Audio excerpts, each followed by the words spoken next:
Good morning. Saturday, February 15th, 2025. It's about 8:35 a.m. And as you can see, it's been a little messy here in Northwest Oregon. Don't worry though, it's a balmy 35 degrees and raining, so most of this is just slush and will be gone pretty soon. The rain came about 2 hours early. I was hoping I could get out and film before the rain started. It decided to start as soon as I hopped in the car. But that's what it is. That's fair weather shooting. I'm out to shoot two important things and a couple auxiliaries, or a couple backups. The first important is the new Rost Martin RM1S. Rost Martin reached out prior to SHOT Show just before and said, hey, we've got a new gun coming, we'd like you to review it. It was the week before SHOT Show, and I said, awesome, I'd love to, be happy to. However, I'm getting ready for SHOT Show, so it's probably not going to get done if you send it this week. So they waited until after SHOT Show to send it, just in time for some bad weather.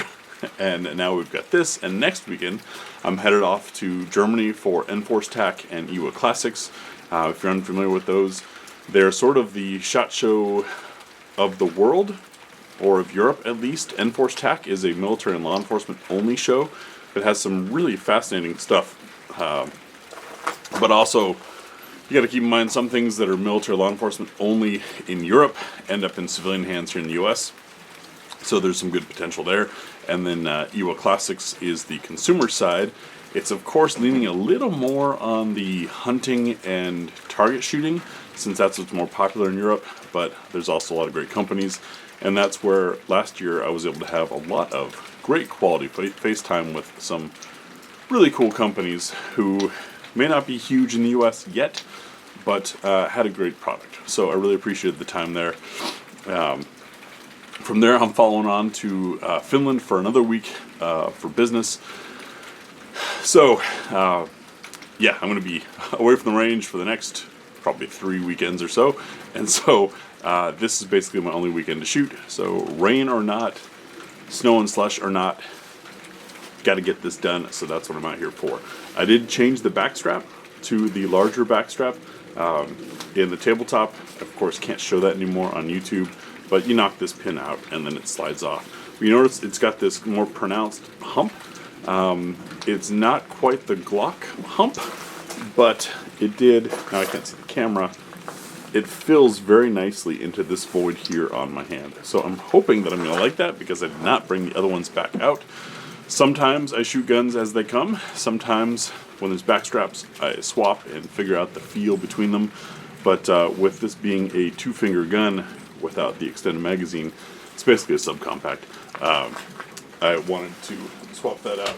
The other thing that I'm going to do is try to refilm something I've been doing with my nightstand gun.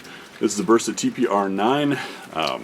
Great couch of a gun to shoot, and then it's just super comfy, super soft. But I use this as the nightstand gun because I've got a physical loaded chamber indicator that I can feel.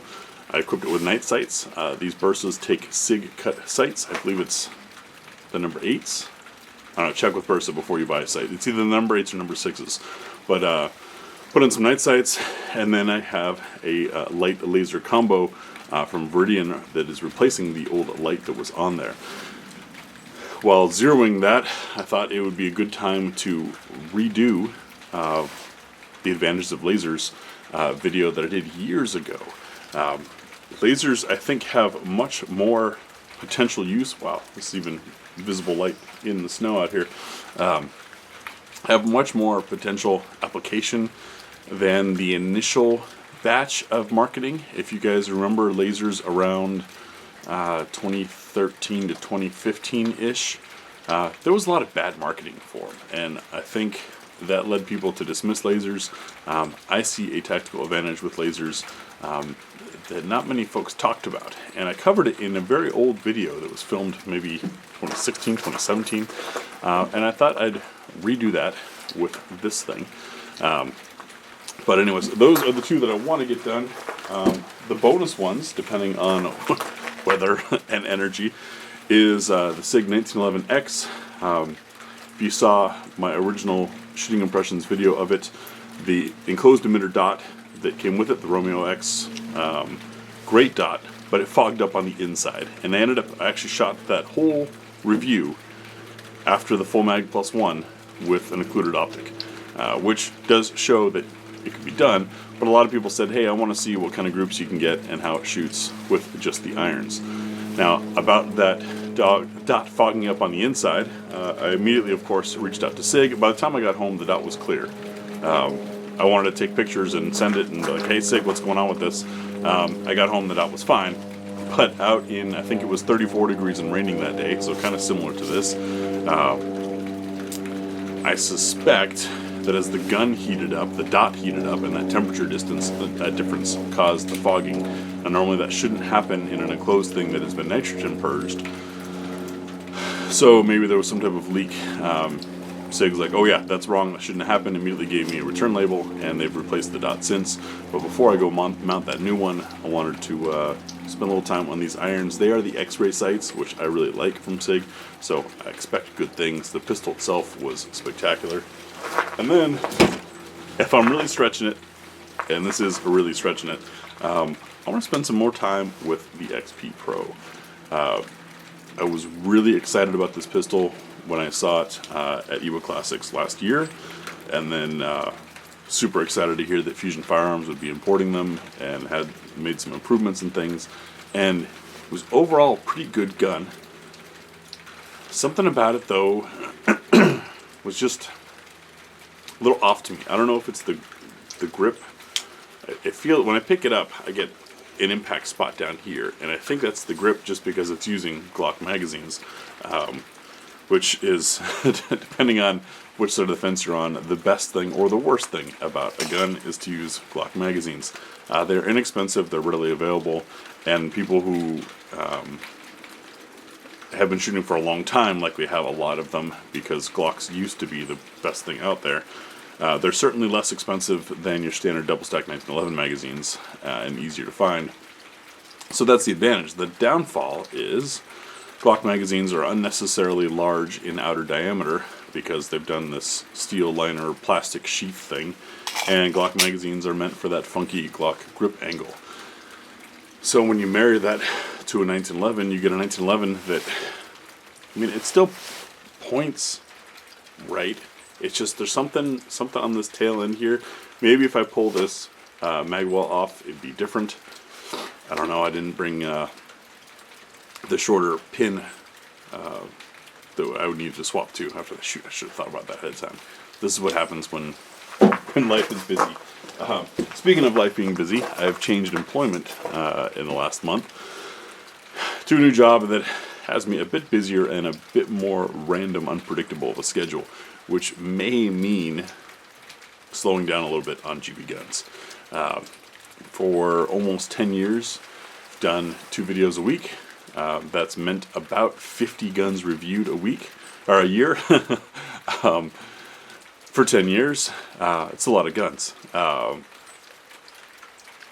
this unpredictable and busier schedule, and having things, you know, like just suddenly 2 weeks get gone from my schedule, puts a little bit of a challenge on the filming rhythm that I have been doing. And that kind of coincides well with running out of guns that I want to review that I can get my hands on, that I think also speak to the audience. Those are the 3 criteria. I will review basically anything sent. However, I've covered most of the, we'll send it to a non-influencer guns. Most of what else is out there, they only want to work with influencers. They don't have an interest in journalism. Or if it's journalism, it's pay-for-play journalism like some of the magazines and other websites. So, it's getting to be slim pickings. So maybe this coincides well. Maybe I go back to just 2 guns a month. Or, geez, 1 gun a month would be terrible. But it may not be a gun a week anymore is what I'm getting at. I just, between not having the time for it and then getting my hands on stuff. I want to say a special thanks to the patrons who have enabled purchasing things that I can't otherwise get my hands on. If you're new to the channel, This, of course, being the smaller channel.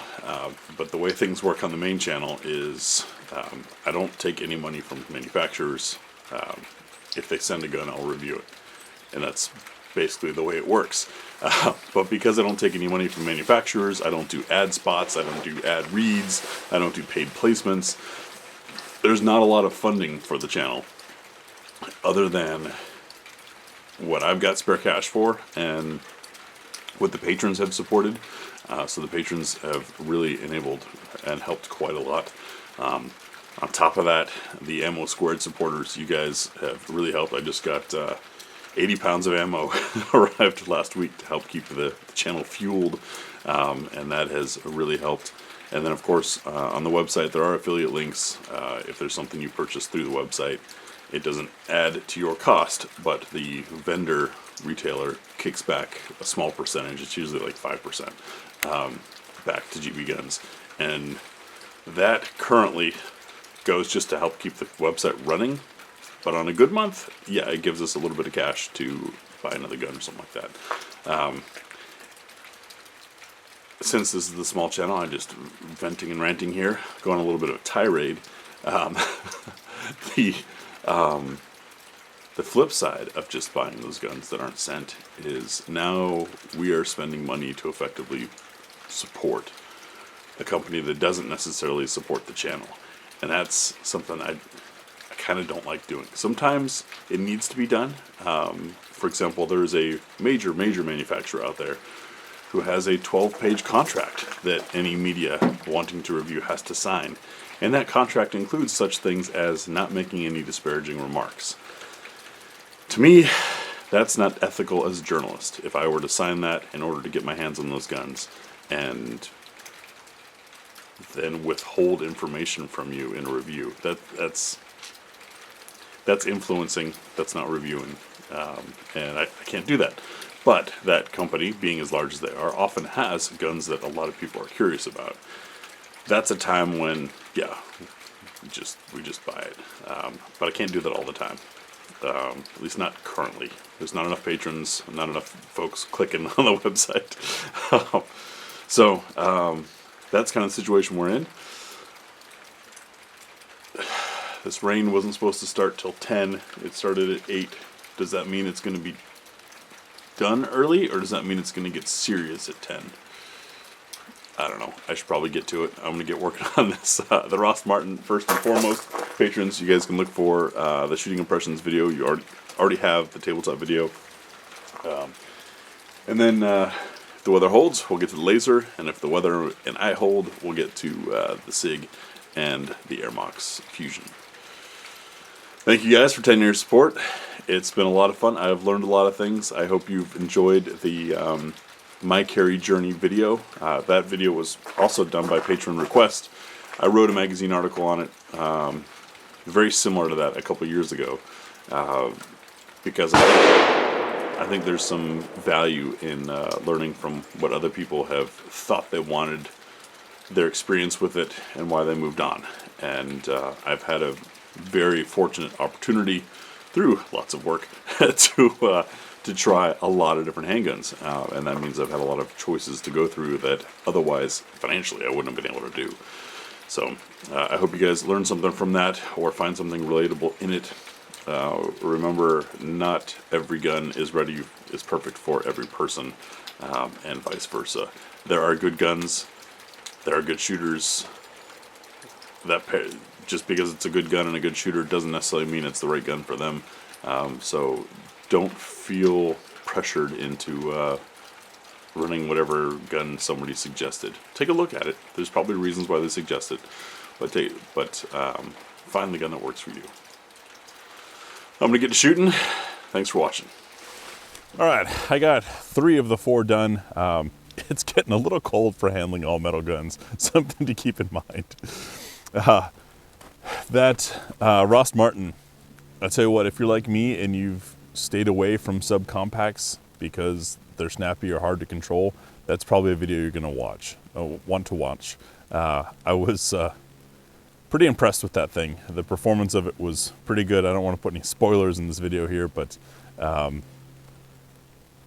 It's changed how I look at subcompacts. They used to be something that I avoided. I don't know if it's coming off of micros that make subs more fun to shoot, or if Rost Martin did a good thing, or if I've learned as a shooter. Probably all three things, but it was a great experience. From there, the laser thing, hopefully it works. Last time I had good footage, but microphone failures. Filmed that like 2 months ago, and it's just been a matter of having the time to get to the range and not be rushed to knock out other reviews. So that should be done. I've got some homework to do on it, as in some studio filming to show that I just also haven't gotten around to. And then I did just shoot the 1911X using the irons with cold hands, picking up a pistol that's been laying in 34-degree weather for a couple hours. No warm-up shots with 45, just straight to the group. But that's real, right? And that's how I try to keep it here. Thank you guys again for watching. Thanks for all your support. And we'll see you Thank you to our Patreon supporters. GBGuns and I do 2 level. Andrew P. Joseph T. Randy A. Algie.